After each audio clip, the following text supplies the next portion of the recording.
Mixie ஜாரில் ஒரு கை துருவின தேங்காய், ஒரு 4-5 பாதாம், ஒரு 2 பல் வெள்ளை வெங்காயம், பச்சை மிளகாய் 2 போட்டிருக்கேன். நீங்கள் கூட போடுறதுனால போட்டுக்கலாம். மிளகு கொஞ்சோண்டு 1/2 ஸ்பூன் மிளகு, சோம்பு 1/2 ஸ்பூன் போட்டு ஒரு சுற்று விட்டு, அதுக்கப்புறம் கழுவி வச்ச புதினாவை ஒரு கைப்பிடி அதை போட்டு கொஞ்சம் தண்ணி ஊற்றி நேக அரைச்சிக்கணும். அடுப்பில் கடாயை வச்சு எண்ணெயை ஊற்றி 2 பட்டை, 3 ஏலக்காய், 4 கிராம்பு, 2 பிரிஞ்சி இலை, கொஞ்சம் சோம்பு, 2 வரமிளகா போட்டிருந்தாலும் போட்டுக்கலாம். நீங்கள் 2 பெரிய வெங்காயம் பொடியே நறுக்குனது அதையும் எடுத்து நல்லா பொன்னிறவில் வறுக்கணும். ஒரு கொத்து கருவேப்பிலை, ஒரு பெரிய தக்காளி போட்டிருக்கேன். உங்களுக்கு தேவைன்னா நீங்கள் சின்ன தக்காளியை 2 போட்டுக்கோங்க.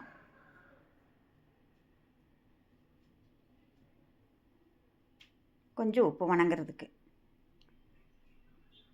நல்லா ஒன்று சேர நல்லா வணக்கி விட்டு, நல்லா எண்ணெய் பிரிஞ்சு வந்தோடனே ஒரு ஸ்பூன் இஞ்சி பூண்டு விடுது அதுவும் போட்டு நல்லா பச்சை வாசம் போகிற வரலாம் நல்லா வணக்கி விட்டு, அது கூட கொத்தமல்லி தழை,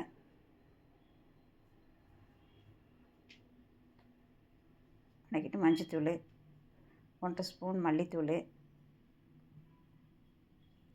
1 ஸ்பூன் கரம் மசாலா போட்டு நல்லா பிரட்டி விட்டு, நல்லா வணங்கினோடனே அரைச்சி வச்ச புதினா மசாலாவை எல்லாம் எடுத்து எண்ணெயில் போட்டு நல்லா பச்சை வாசம் போகிற வரலும் நல்லா வணங்க விடணும்.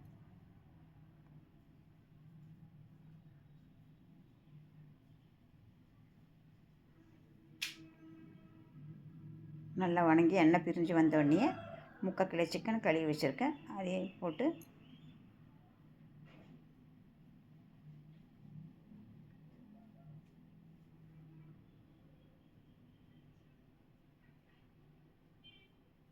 நல்லா பிரட்டி நல்லா வணங்க விட்டு,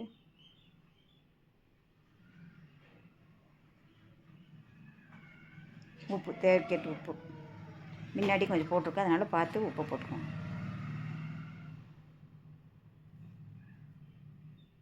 இந்த சமயத்தில் நீங்கள் வரமிளகாய் தூள் போட்டிருந்தனாலும் போட்டுக்கலாம். மூடி வச்சு கொஞ்சம் ஒரு 5 நிமிஷம் வணங்க விட்டு, எண்ணெய் பிரிஞ்சு வந்த உடனே நல்லா பிரட்டி விட்டு,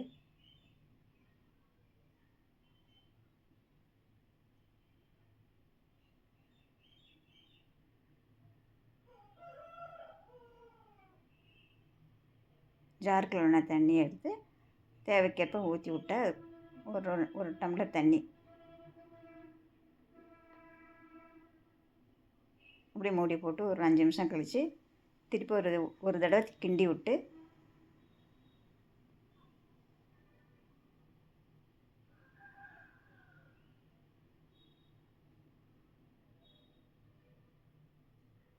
அது கூட ஒரு ஸ்பூன் மிளகுத்தூள்,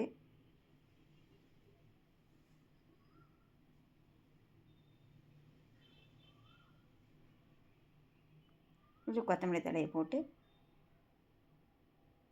நல்லா பிரட்டி விட்டு எடுத்தால் புதினா சிக்கன் ரெடி.